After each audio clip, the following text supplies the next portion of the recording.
Welcome to Français facile, Easy French. Activez la fonction de traduction pour une meilleure compréhension de l'histoire. Bonjour et bienvenue. Apprendre le français, c'est partir à la découverte d'un monde plein de mots, d'histoires et de nouvelles idées. Cette histoire vous accompagnera pas à pas dans cette aventure, en vous offrant des conseils pratiques et des récits inspirants pour rendre votre apprentissage plus simple et agréable. Êtes-vous prêt à commencer ce voyage ? Apprendre une langue, c'est comme planter un arbre. On commence par une graine minuscule et fragile.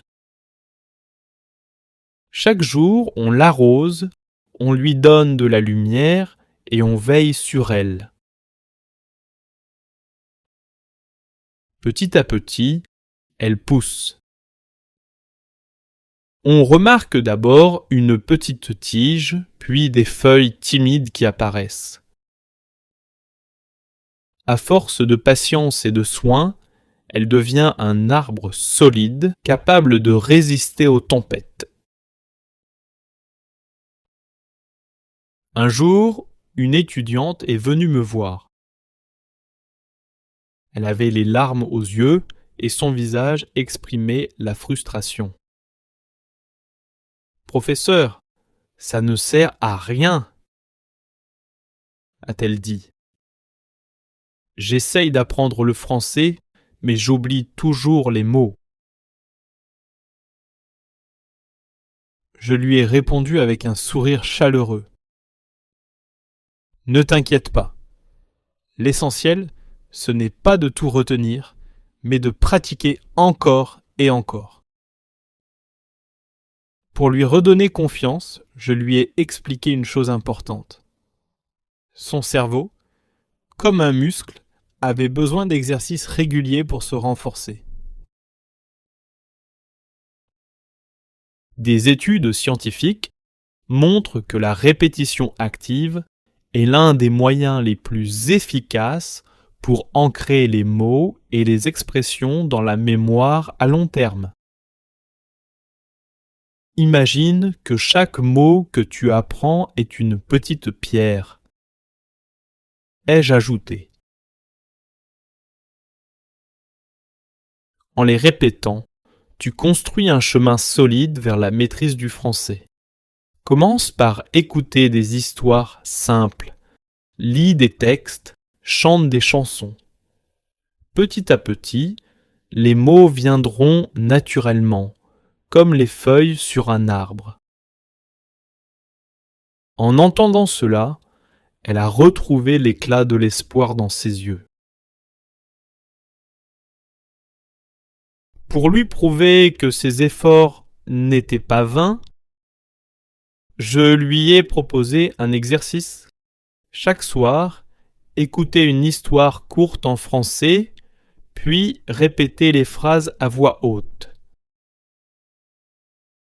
Je lui ai dit, plus tu engages tes sens, plus tu te souviendras des mots.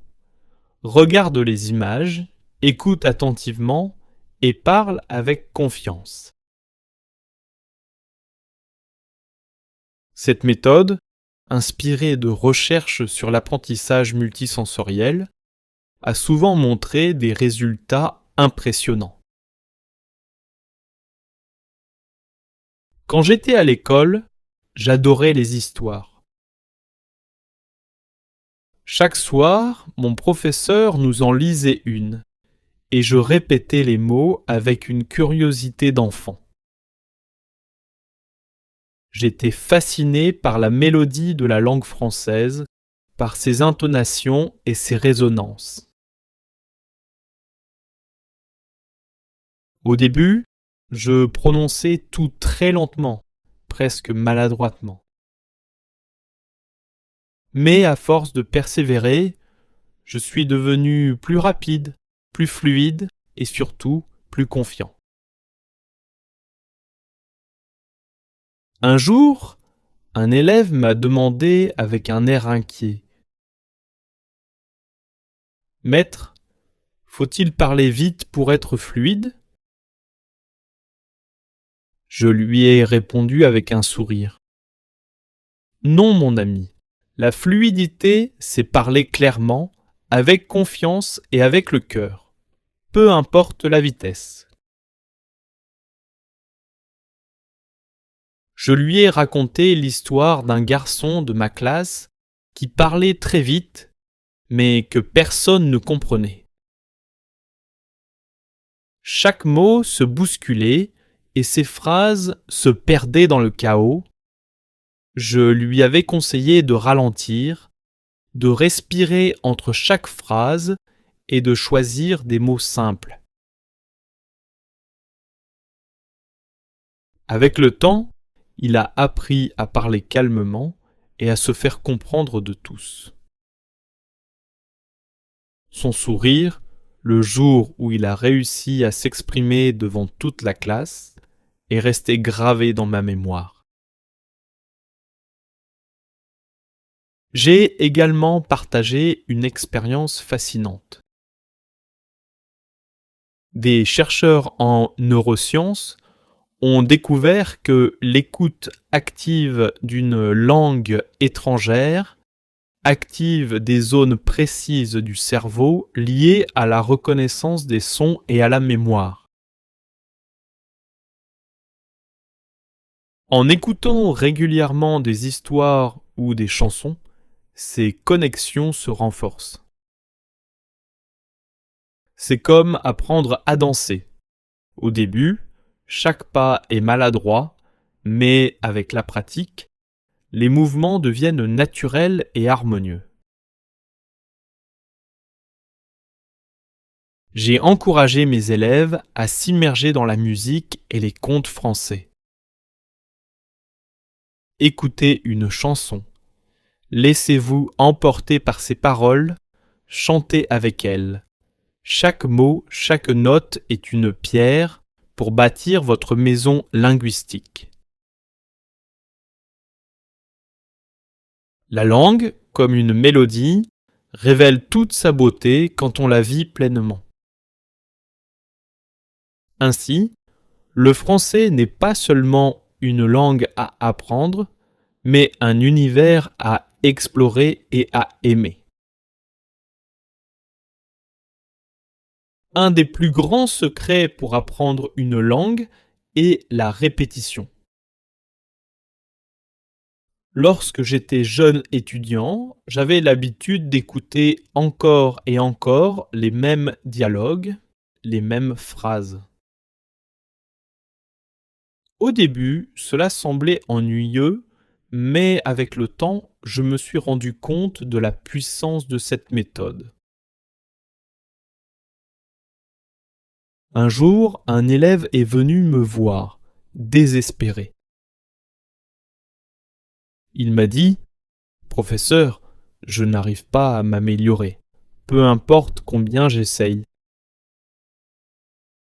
Je lui ai répondu « Est-ce que tu répètes les mêmes mots, les mêmes phrases chaque jour ?» Il a secoué la tête. Alors je lui ai donné un conseil. Choisis une histoire ou une chanson que tu aimes. Répète-la chaque jour. À force de répéter, ton cerveau se souviendra de plus en plus facilement. Des études scientifiques ont prouvé que la répétition espacée renforce la mémoire à long terme. En exposant le cerveau aux mêmes informations à intervalles réguliers, on consolide les connaissances. Je lui ai proposé un exercice simple. Chaque matin, lire à voix haute un paragraphe, puis essayer de le réciter sans regarder. Chaque soir, avant de se coucher, faire le même exercice. En moins d'un mois, il a vu des progrès spectaculaires. La répétition n'est pas seulement une question de mémoire, c'est aussi une façon de bâtir sa confiance. Plus vous pratiquez une phrase, plus elle devient naturelle, comme une seconde nature. Je lui ai raconté comment, pendant mes propres études, je me parlais souvent à moi-même en français, utilisant des mots que j'avais appris. Cela m'a aidé à penser directement dans la langue. Un autre aspect fondamental de l'apprentissage est d'utiliser les mots dans des contextes réels.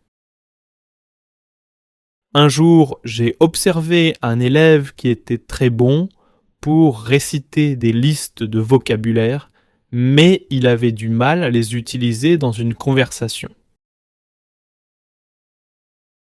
Je lui ai demandé « Comment apprends-tu ces mots ?» Il a répondu « Je les mémorise un par un. » Alors je lui ai dit « Essayons autre chose.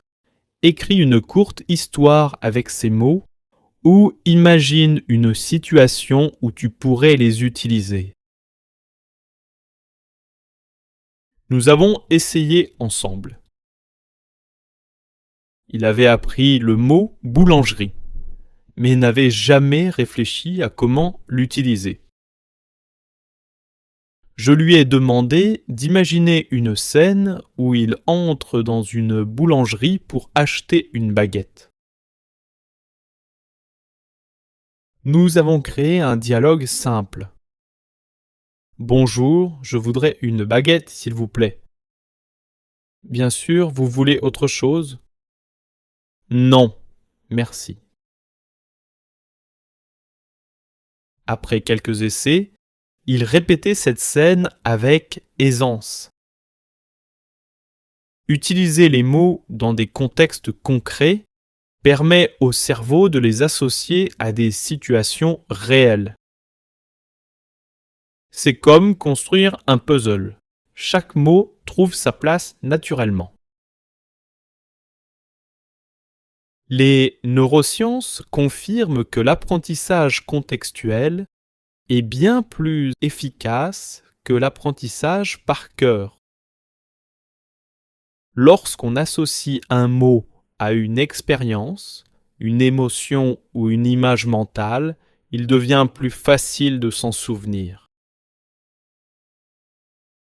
C'est pourquoi je conseille toujours à mes élèves de créer des dialogues, de jouer des rôles, ou même d'écrire des journaux intimes en français. La langue française n'est pas seulement un outil de communication, c'est une porte ouverte sur des cultures, des histoires et des récits fascinants. En plongeant dans ces contextes, l'apprenant non seulement maîtrise les mots, mais commence à penser comme un francophone. Rien n'est plus efficace pour apprendre une langue que de se plonger dans des histoires. Je me souviens d'une élève, Anna, qui avait des difficultés à apprendre de nouveaux mots. Elle m'avait dit « Les listes de vocabulaire sont si ennuyantes, professeur. » Je lui ai répondu « Et si nous essayions une autre approche ? Écoute cette histoire et laisse-toi emporter. » Je lui ai raconté une courte histoire sur un petit renard curieux qui voyageait à travers la forêt. Chaque mot nouveau était intégré dans le récit de manière naturelle. Le renard entra dans une clairière et vit une énorme châtaigne. Curieux, il s'approcha et découvrit qu'elle était creuse. Anna était captivée. En écoutant, elle associait chaque mot à une image, une émotion ou une action. Les neurosciences expliquent pourquoi cette méthode fonctionne si bien. Lorsqu'un mot est lié à une histoire ou à une expérience émotionnelle, il est stocké dans une partie différente du cerveau, ce qui le rend plus facile à rappeler. Anna a commencé à utiliser des mots comme clairière et châtaigne dans ses propres phrases, avec un sourire confiant. Mais l'avantage des histoires ne se limite pas à l'apprentissage de nouveaux mots. Elles permettent aussi de comprendre la culture et la manière de penser des locuteurs natifs. Par exemple, une simple histoire de marché en France révèle des nuances sur les interactions sociales, les salutations et même l'importance de choisir les meilleurs produits frais.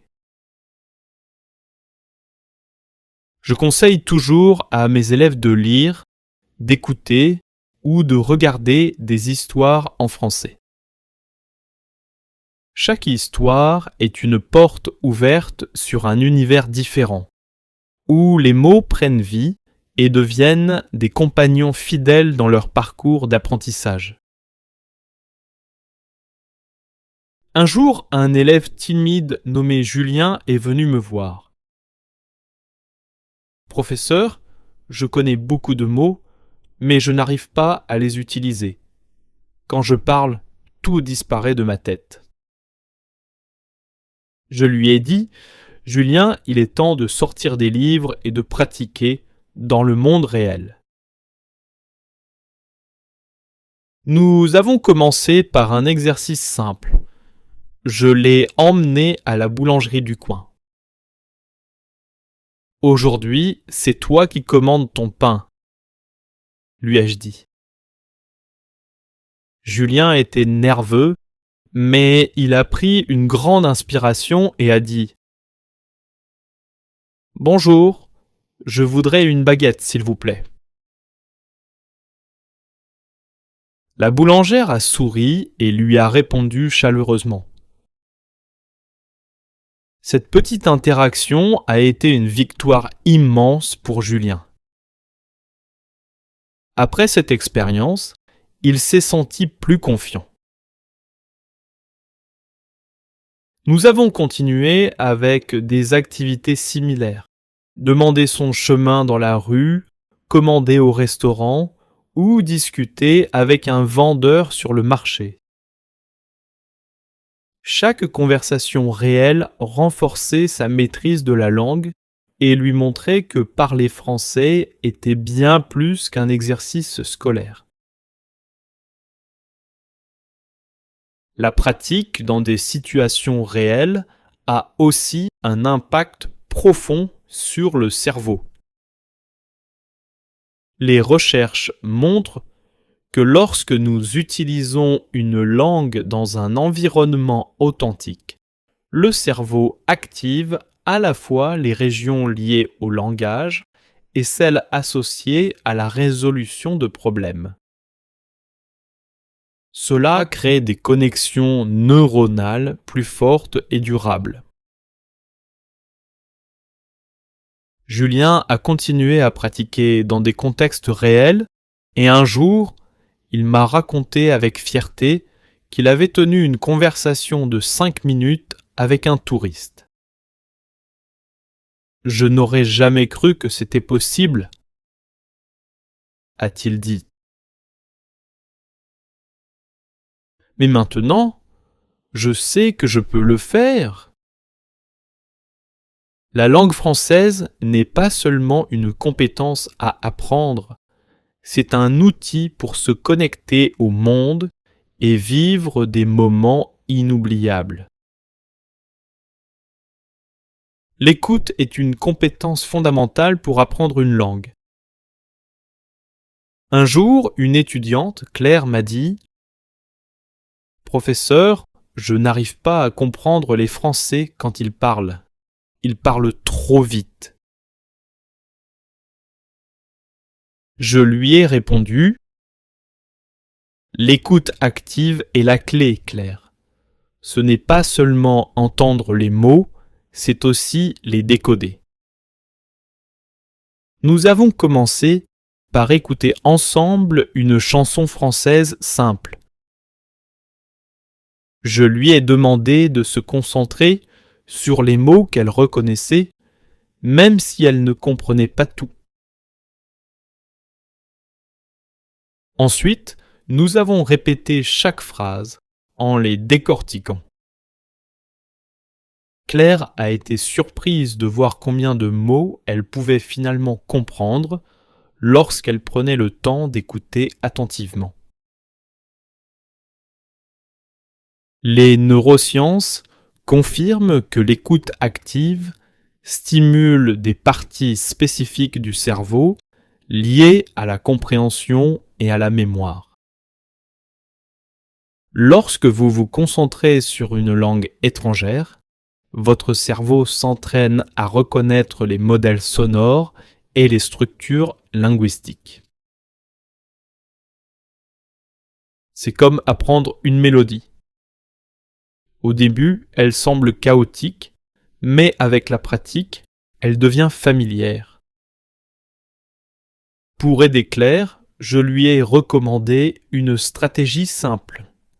Consacrer 15 minutes par jour à écouter des dialogues en français, comme des podcasts ou des vidéos sous-titrées. Petit à petit, elle a commencé à comprendre non seulement les mots, mais aussi les expressions et les nuances de la langue. Un jour, elle m'a dit avec fierté « Professeur, j'ai regardé un film français sans sous-titres et j'ai compris l'essentiel de l'histoire. »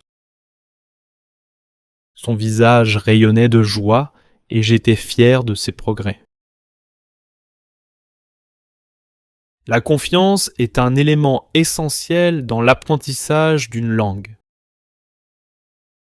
J'ai rencontré un élève nommé Maxime qui connaissait beaucoup de mots et de règles de grammaire, mais qui était paralysé à l'idée de parler en public.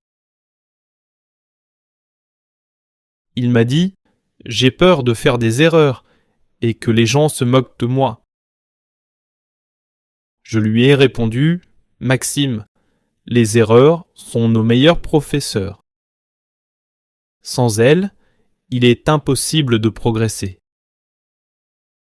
Pour l'aider, j'ai organisé une activité appelée la Minute du Courage.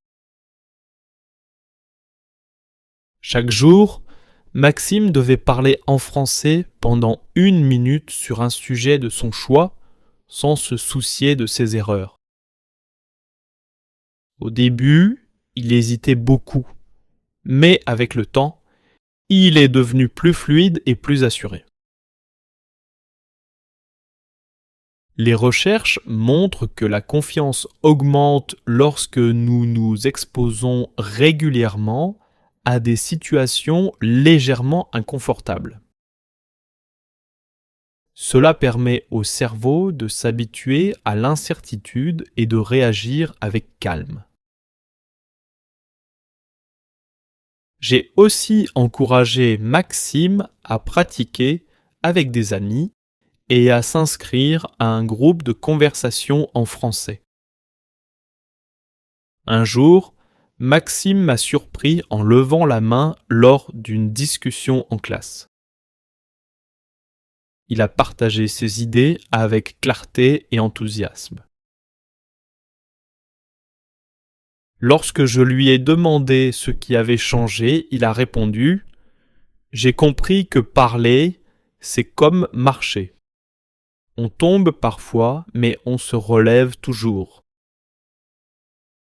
La confiance de Maxime a inspiré ses camarades, et bientôt, tout le monde participait avec plus d'aisance. Parler une langue étrangère n'est pas une question de perfection, mais de courage et de persévérance. Chaque mot prononcé est une victoire qui rapproche de la maîtrise. Apprendre une langue, c'est aussi découvrir ses expressions idiomatiques. Ces petites phrases, souvent drôles ou poétiques, donnent vie à la langue et révèlent des aspects uniques de la culture. Je me souviens d'une élève nommée Sophie, qui était fascinée par ces expressions. Elle m'a demandé un jour « Pourquoi dit-on avoir un chat dans la gorge ? Est-ce qu'on parle vraiment d'un chat ?» J'ai ri et répondu « Non, Sophie, c'est une manière imagée de dire que quelqu'un a du mal à parler à cause d'une gêne dans la gorge. » Pour rendre l'apprentissage plus amusant, j'ai organisé un atelier où chaque étudiant devait choisir une expression idiomatique française, en expliquer la signification et créer une petite histoire autour d'elle. Sophie a choisi l'expression « tomber dans les pommes » qui signifie s'évanouir. Elle a raconté l'histoire d'une jeune fille qui, après avoir vu son acteur préféré, était tellement émue qu'elle était tombée dans les pommes. Les expressions idiomatiques ne se contentent pas d'enrichir le vocabulaire, elles ajoutent aussi une touche d'authenticité à la manière de s'exprimer. En les utilisant, les apprenants se sentent plus proches des locuteurs natifs. De plus, des études montrent que l'apprentissage d'expressions idiomatiques stimule la créativité et améliore la compréhension culturelle. Sophie a continué à collecter des expressions en les notant dans un carnet qu'elle appelait « Mon trésor linguistique ». Un jour, elle est venue me voir et m'a dit « Professeur, j'ai utilisé « avoir la pêche » dans une conversation avec un Français, et il a été impressionné. Son enthousiasme était contagieux, et bientôt, toute la classe s'amusait à utiliser des expressions idiomatiques. Parler et écouter sont essentiels, mais l'écriture joue également un rôle crucial dans l'apprentissage d'une langue. Je me souviens d'un élève nommé Paul qui était très timide et avait du mal à s'exprimer oralement. Je lui ai proposé d'écrire chaque jour un petit journal en français. Il était sceptique au début, mais il a accepté d'essayer. La première semaine, ses phrases étaient simples et parfois maladroites. Par exemple, il écrivait « Aujourd'hui, je vais à la boulangerie, le pain est bon ?»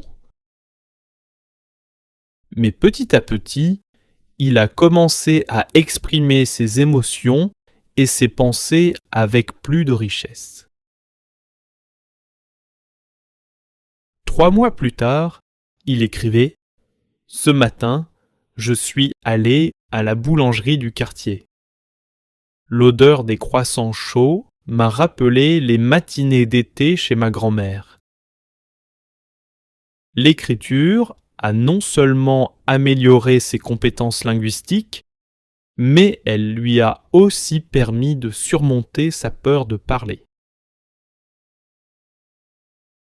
Il m'a dit un jour, en écrivant, « J'ai l'impression de parler à quelqu'un. Cela m'aide à organiser mes idées et à trouver les bons mots. Des recherches montrent que l'écriture stimule des zones du cerveau liées à la créativité et à la mémoire. Elle aide à renforcer les structures grammaticales tout en enrichissant le vocabulaire. J'ai encouragé mes autres élèves à adopter cette pratique en leur proposant des thèmes variés comme décrire une journée idéale ou raconter un souvenir d'enfance. Aujourd'hui, Paul n'est plus le même. Il participe activement aux discussions en classe et partage même ses écrits avec ses camarades. L'écriture lui a donné une voix et une confiance qu'il n'avait jamais eue auparavant.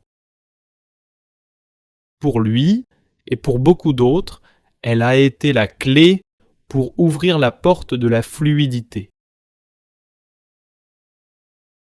Apprendre une langue ne devrait pas être une tâche fastidieuse.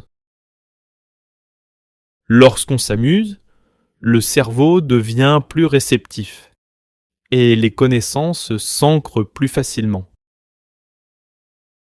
Je me souviens d'un étudiant, Thomas, qui trouvait les exercices traditionnels ennuyeux. Un jour, il m'a demandé pourquoi l'apprentissage du français doit-il être si sérieux ? Cette question m'a inspiré à intégrer des jeux linguistiques dans nos cours. Un de nos jeux préférés était « Trouve le mot caché ». Je choisissais un thème comme les fruits ou les vêtements et je cachais des indices dans la classe. Chaque indice contenait un mot en français et une petite devinette pour trouver le suivant. L'énergie et l'enthousiasme des étudiants étaient contagieux.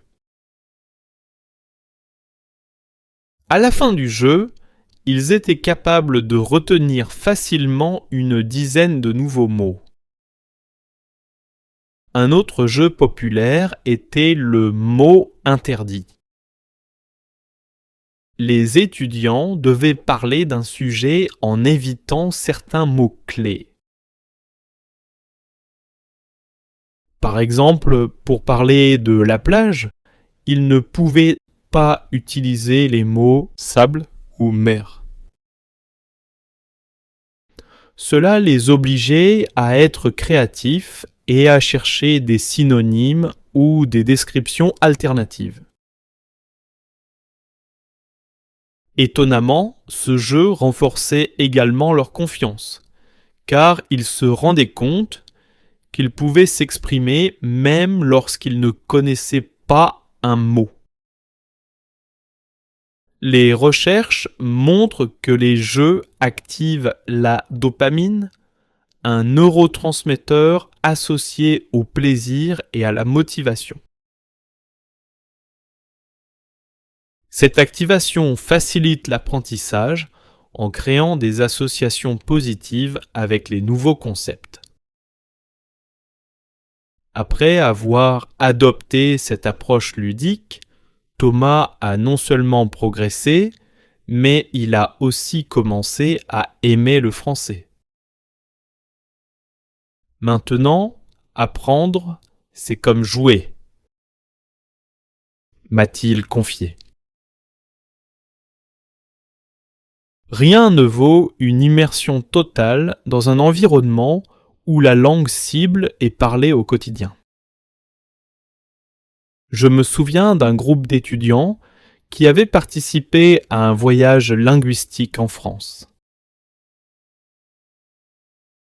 Parmi eux, une jeune femme nommée Elena se montrait particulièrement nerveuse à l'idée de converser avec des natifs. Dès leur arrivée à Paris, je leur ai proposé un défi: commander leur propre repas dans un petit café local. Elena, bien qu'hésitante, a réussi à dire « Bonjour, je voudrais un croissant et un café, s'il vous plaît. » Le sourire du serveur et sa réponse chaleureuse ont dissipé ses craintes.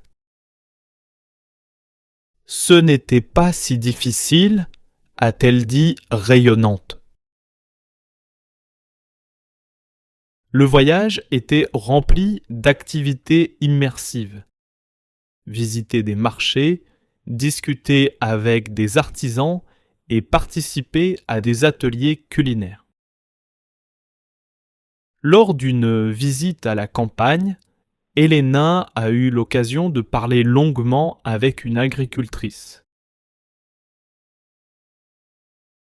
Elles ont discuté de la récolte des pommes, de la fabrication du cidre et des traditions locales. Cette expérience a non seulement enrichi son vocabulaire, mais lui a aussi donné une compréhension plus profonde de la culture française. Les effets de l'immersion sont confirmés par les neurosciences.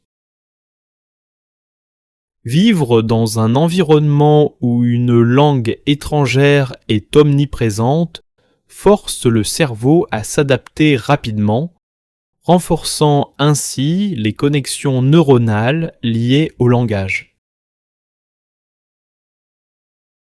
À la fin du voyage, Elena n'était plus la même. Elle participait à des conversations avec assurance et exprimait ses idées avec fluidité. « Ce voyage m'a changé », m'a-t-elle dit. Maintenant, je me sens vraiment connecté à la langue et à la culture. Pour beaucoup, le voyage linguistique représente l'étape finale et la plus récompensante du processus d'apprentissage. C'est une expérience qui transforme non seulement les compétences linguistiques, mais aussi la vision du monde.